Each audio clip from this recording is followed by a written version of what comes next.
How's it going, everyone?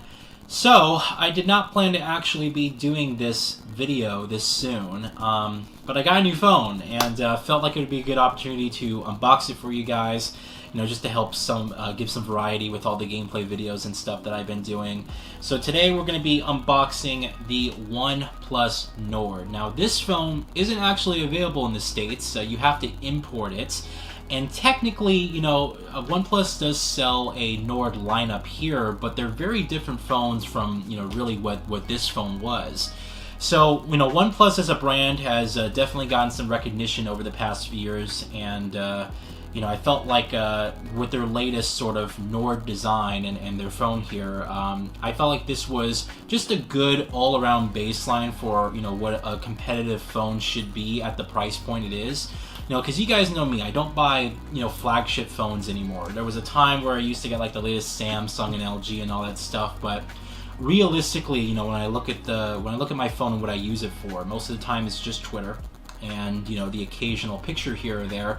There's nothing that I do that requires like the raw power of what these flagship phones can do. And a lot of other people, I feel like if you really sat down and sort of asked yourself, okay, do I really use the full potential of your phone? Most of the time it's no. Most of the time we're sitting there streaming video, we're doing non-intensive tasks, things like social media and just emails and things like that. You don't need all this raw power in order to do that very seamlessly. And so that was sort of my reason for always going with these mid-tier phones. I also like them better because no one really has these phones, to be honest. It's nice being able to walk around in the store. No one really has that device where people are like, oh, what's that? What phone is that? It's always something that people are very curious about because typically, especially here in the States, Samsung and Apple have such a foothold on the market. I mean, everyone, if you have an Android phone, more than likely it's a Galaxy phone, or you have an iPhone. Like, there's so many people around here that just kind of go with the brand recognition and their phones, and Samsung and Apple are pretty much the dominant ones in the market, at least as far as the States go. A lot of people are less likely to actually go out and try different brands or sort of go out of their way and find something that's a little bit more mid-tier. So I've always enjoyed sort of picking up these phones and using them, and as typical, what I've always been doing is I've been going to a different manufacturer with each phone. I never actually stuck with the same manufacturer twice. So I went. My last phone was the Nokia 7 Plus, and I really enjoyed this phone. But there's a few things in terms of the quality of it that I just feel are. I feel like it really it's time. You can sort of see the wear on this phone, and there's some freezing and hitches when it comes to like multitasking on things. Even things like I use Android Auto in my car, so even things like trying to listen to music but also sort of navigate through the maps and stuff, there's a lot of hitches and freezing, and things take sometimes a minute and a half to load at one point. So little things like that were just sort of contributing to the factor of me purchasing, an upgrade, and in this case, getting the Oneplus Nord. But, typically over the course of years as you own your device, your phone does sort of slow down. New updates are being released, software becomes less optimized, and the manufacturer stops focusing really on the phone itself and moves on. But 3 years for a mid-range phone, and to be honest, it's handled very well, and I did really enjoy using it. But again, I just felt like it was now a good time to actually pick something up, and definitely I was noticing the hitches more and more, and it was becoming a little bit more of an annoyance, just sort of using it as my daily driver after all these years. So let's get to unboxing this. I'm very excited to try this out. This is going to be my first OnePlus phone ever, and let's get to it.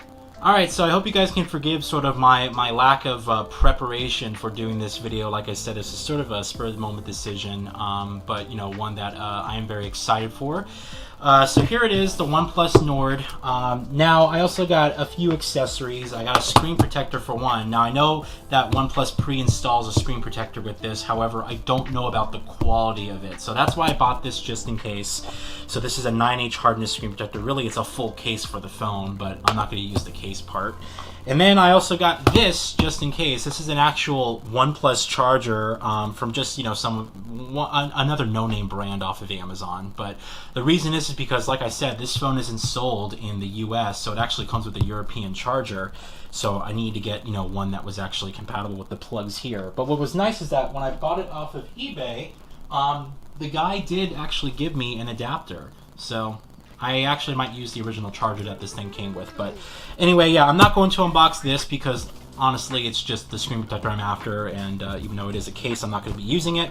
Let's get to actually unboxing the phone itself. So like I said, I'm actually very excited for this. Now, I've thought about getting OnePlus phones before in the past, but previously, before I went on my own plan, I was on my parents' plan when I was a child. And we had Verizon, and Verizon is a CDMA network, and because it's a CDMA network, you need to basically buy CDMA phones, and this limits what phones you can get. But now that I'm on my own plan, I've been on my own plan for years now, I'm more open to actually being able to get the phones that I actually want to get, so this is actually pretty exciting.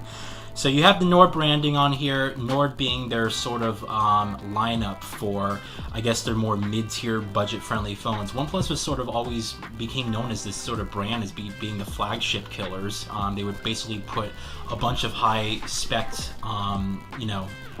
technology into their phones, but then sell it at like a third the price of major brands.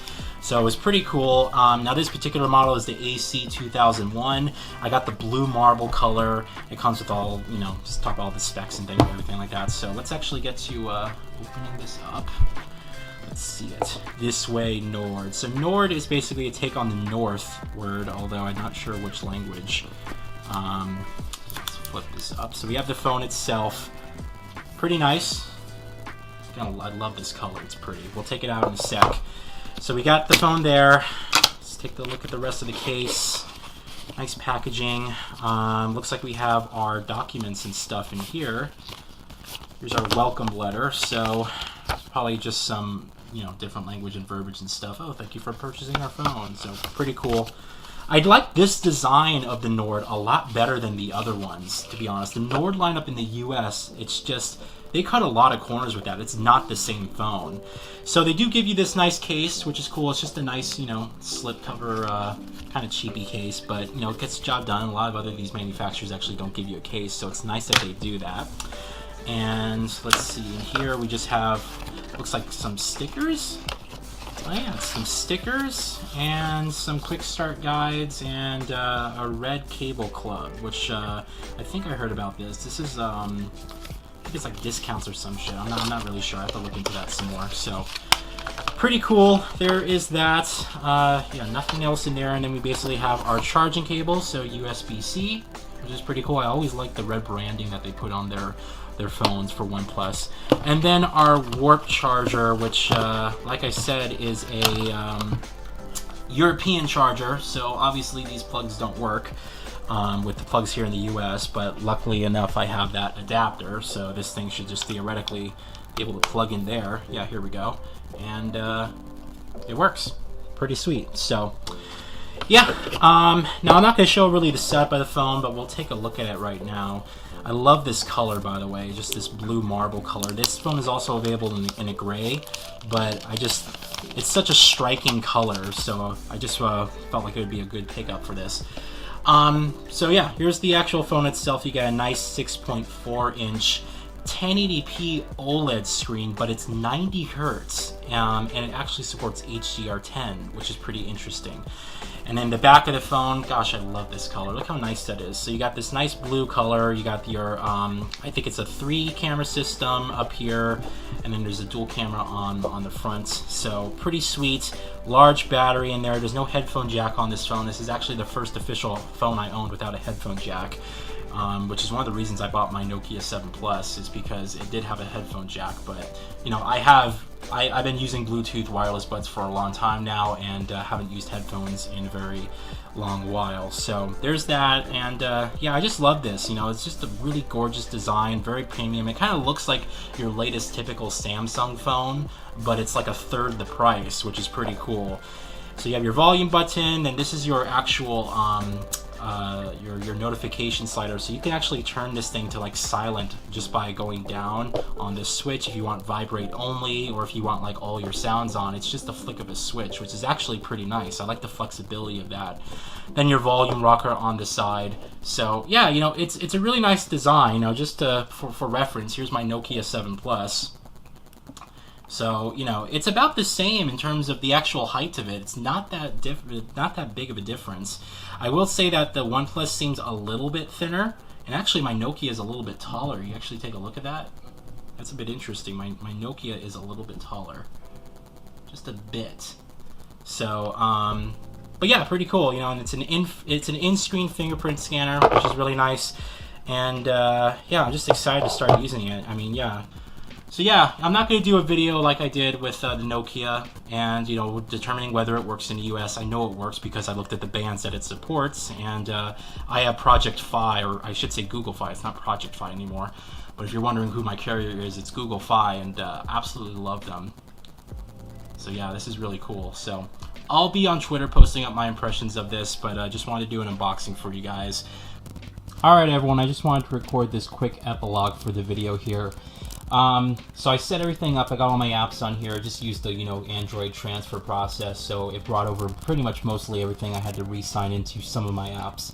But yeah, everything's pretty much here, and now I'm just sort of getting used to the Oxygen OS, which I'm actually quite digging. You know, this phone uses a lot of gestures and everything like that, but I have to say that I'm actually quite enjoying the light, you know, sort of stock Android feel that this phone is sort of giving me, and the display in particular is just really pretty. I mean, this is sort of the same 1080p resolution that I was using on my Nokia 7 Plus, but it's in a 20:9 aspect ratio, so almost ultra wide, and you get 90 hertz on top of that, and it's HDR10 as well, but this phone only gets around 550 nits of brightness. Still, you know, I was watching some 4K videos on this, and I'll show you right here.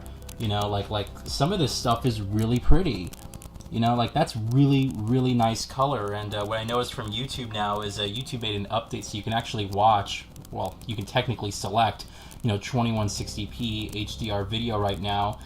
And, you know, even though this isn't a 4K screen on this phone, you still get the higher bit rate that 4K quality gives you. And just the color is just, wow.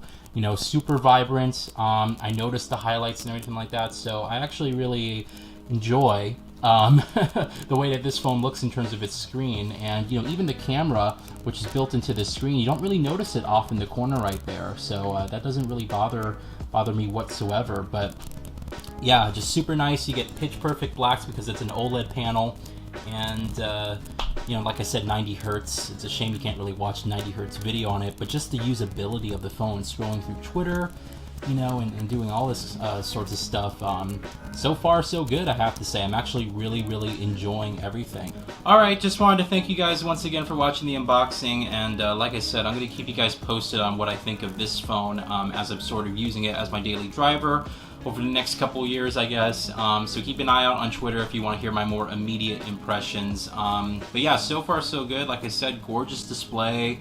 You know, I'm liking the way this phone feels. It's just, you know, it's a very modernist design. I love this color as well. So it's just really, really pretty, kind of stand out, and gives you a really nice premium feel. So really enjoying this so far. And other than that, hope you guys enjoyed this video, and have a good one.